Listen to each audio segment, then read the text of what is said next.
ஹாய்ங்க, எல்லாம் எப்படி இருக்கீங்க? நல்லா இருப்பீங்கன்னு நம்புகிறேன். ஒன்று போனால் ஒன்று வருது. இப்போ சளி தொந்தரவாயாச்சு. ஆனாலும் நம்ம அடக்க மாட்டோங்கிற மாதிரி பாறை மீன் குழம்பு. இது வந்து நாகர்கோவில் ஸ்டைல்லைங்க, நாடன் குழம்பு.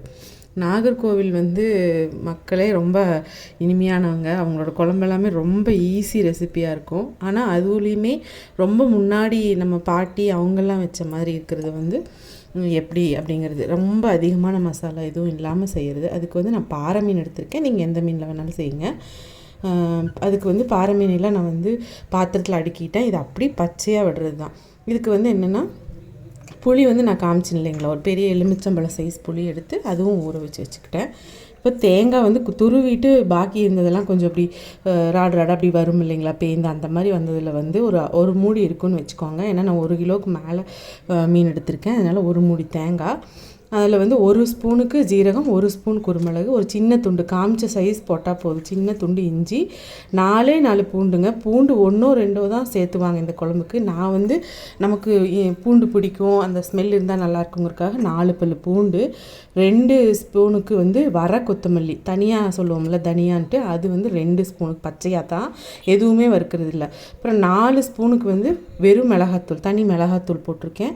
ஒரு நல்லெண்ணெய் கொஞ்சமாக விட்டுருக்கேங்க, நீங்கள் தேங்காய் எண்ணெய் விட்டாலும் நல்லாயிருக்கும். அப்புறம் வந்து மஞ்சத்தூள் ஒரு 1/2 ஸ்பூனுக்கு கொஞ்சம் அதிகமாகவே சேர்த்திருக்கிறேன். இது எல்லாத்தையும் நல்லா ஃபைன் பேஸ்ட்டாக எவ்வளோ முடியுமோ அவ்வளோ நைஸாக அரைச்சிக்கோங்க.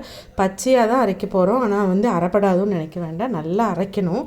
இது வந்து ஆட்டாங்கல்லில் தான் கண்டிப்பாக பாட்டி அம்மா அங்கெல்லாம் ஆட்டி செய்வாங்க. நமக்கு வந்து இப்போ மிக்ஸி தானே, அந்த மாதிரி ஆயிடுச்சு. அதனால் நல்லா ஃபைன் பேஸ்ட்டாக அரைச்சி அதை வந்து நம்ம மீனை வந்து நான் அடுக்கின மாதிரி வச்சுருக்கேன். அதில் வந்து நீங்கள் போட்டுக்கோங்க. அந்த மசாலாவை அப்படியே சேர்த்திட்டு மிக்ஸி கழுவுன தண்ணி ஒரு டம்ளர் விட்டு இது பண்ணியிருக்கேன். இன்னும் நம்ம தண்ணி வந்து ஒரு 2 சொம்புக்கு பக்கம் நான் விட போகிறேன். ஏன்னா இது தண்ணி மாதிரி தான் இருக்கும். குழம்பு வற்றி வரும்போது நம்ம கொதிக்க வச்சு மீனெல்லாம் வேகும்போது சரியாக இருக்கும். 2 செம்பு நான் விட்டுருக்கேன். அது கூட புளித்தண்ணி. இது எல்லாமே வந்து நம்ம ஒரு அடுப்பில் வைக்கிறதுக்கு முன்னாடி செஞ்சிட்ருக்கிற ப்ராசஸிங்க. இப்போ புளித்தண்ணி நம்ம ஊற வச்சுருந்த புளியில் அப்படி கரைச்சிட்டு சக்கையை எடுத்துகிட்டு தண்ணி மட்டும் சேர்த்திருக்கோம். இப்போ வந்து 2லேருந்து 2.5 சொம்பு தண்ணி இதில் ஆட் ஆகிடுச்சு. மிக்ஸி கழுவுனது ஒரு 1/2 டம்ளர் அப்படிங்கிற மாதிரி ஒரு 3 சொம்பு தண்ணின்னு வச்சுக்கோங்களேன். அந்த மாதிரி விட்டு இப்போ எல்லாம் கலந்தாச்சு. இப்போ மீன் வந்து பச்சையாக தான் இருக்குது, மசாலா எல்லாமே பச்சையாக தான் அரைச்சிருக்கோம். இப்போ கல்லுப்பு வந்து தேவையான அளவுக்கு, மீன் குழம்புக்கு தேவையான அளவுக்கு கல்லுப்பும் விட்டாச்சு. திரும்ப கொஞ்சம் நான் தண்ணி, அந்த உப்பு கையில் எடுத்ததுனால அதுக்காக தண்ணியும் விட்டுருக்கேன்.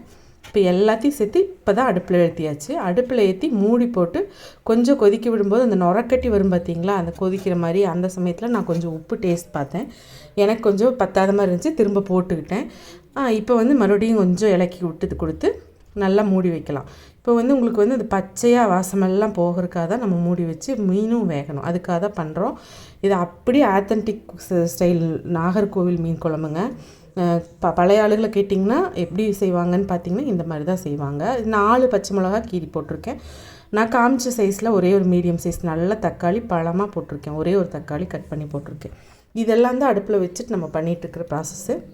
மற்ற எல்லாமே அடுப்பில் வைக்கிறதுக்கு முன்னாடி கொஞ்சம் வாயகந்த பாத்திரமாக இந்த மாதிரி அகலமானது வச்சுக்கிட்டிங்கன்னா மீன் உடையாமையும் கிடைக்கும்.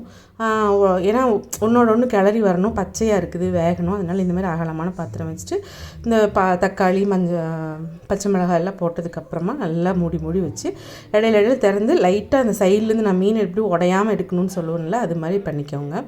நல்லா கொதித்து பச்சை வாசமெல்லாம் போய் நம்மளுக்கு அந்த ராஸ்மெல்லே இருக்காது. அந்த சமயத்தில் வந்து உங்களுக்கு அந்த மனம் வந்து அவ்வளோ சூப்பராக இருக்குங்க. இந்த மீன் குழம்பு நீங்கள் வந்து ட்ரை பண்ணி பாருங்கள். இப்போ வந்து நான் என்ன பண்ணேன்னா, அப்படி கொத்தோட ஒரு 4-5 இனுக்கு கருவேப்பிலை போட்டிருக்கேன். இது வந்து உங்களுக்கு பிடிக்கும்னா செய்யுங்க. இது வந்து கேரளா டிஷ் எல்லாத்துலேயுமே இந்த மாதிரி கொத்தோட இது கருவேப்பிலை போடுவாங்க. அது சூப்பராக இருக்கும், அந்த மணமும் இதுவும். பார்த்திங்கன்னா மீனும் நல்லா வெந்திருக்கு பாருங்கள். கருவேப்பிலையும் போட்டுட்டு கொஞ்சம் மூடி வச்சோம்னா ஒரு 10லேருந்து 15 நிமிஷத்துலேயே வந்து இந்த குழம்பு எல்லாமே ரெடி ஆகிடும். பச்சை வாசமும் போயிடும். அருமையாக வந்திருக்கும், உடையாமல் நல்லா அப்படியே வந்திருக்கும். சாப்பிட்றதுக்கும் ரொம்ப டேஸ்ட்டாக இருக்குங்க. இந்த மாதிரி ஒரு டைம் செஞ்சு பாருங்கள். அதுக்காக தான் உங்களுக்கு இந்த ரெசிபி நான் காமிச்சிருக்கேன். பார்த்தீங்கன்னா கொஞ்ச நேரம் கழித்து திறந்தப்போ இந்த கலர் மாறி இருக்கும். உங்களுக்கு அதிலிருந்து இது கொஞ்சம் நேரம் விட்டுருவோம் இல்லையா, நம்ம அடுப்பு ஆஃப் பண்ணிவிட்டு திறப்போம் இல்லையா, அந்த சமயத்தில் இருக்கிற கலர் தான் இந்த மாதிரி. சாதத்தில் விட்டு சாப்பிட்றதுக்கும் சரி, இட்லி தோசை கூடயும் சரி, சப்பாத்திக்கும் சரி சூப்பராக இருக்குங்க. நான் சாதத்து கூட சுட சுட அப்படி கை பொறுக்க மாட்டாமல் வச்சு சாப்பிட்றதுக்கு சூப்பராக இருந்துச்சு. இதே மாதிரி நாகர்கோவில் சைடில் நாடன் மீன் குழம்பு செஞ்சு பாருங்கள். எந்த மீன் வேணாலும் போடுங்க, நான் பாறை மீனில் செஞ்சுருக்கேன். கண்டிப்பாக ட்ரை பண்ணி பார்த்துட்டு எப்படி இருந்துச்சுன்னு எனக்கு கமெண்ட் பண்ணுங்கள். அதே மாதிரி நம்ம சேனலை சப்ஸ்கிரைப் பண்ணி பெல் ஐக்கானை கிளிக் பண்ணிட்டு பாருங்கள். நாளைக்கு வேற ஒரு நல்ல ரெசிபியோடு உங்களை சந்திக்கிறேங்க. Thanks for வாட்சிங்க. டாட்டாங்க.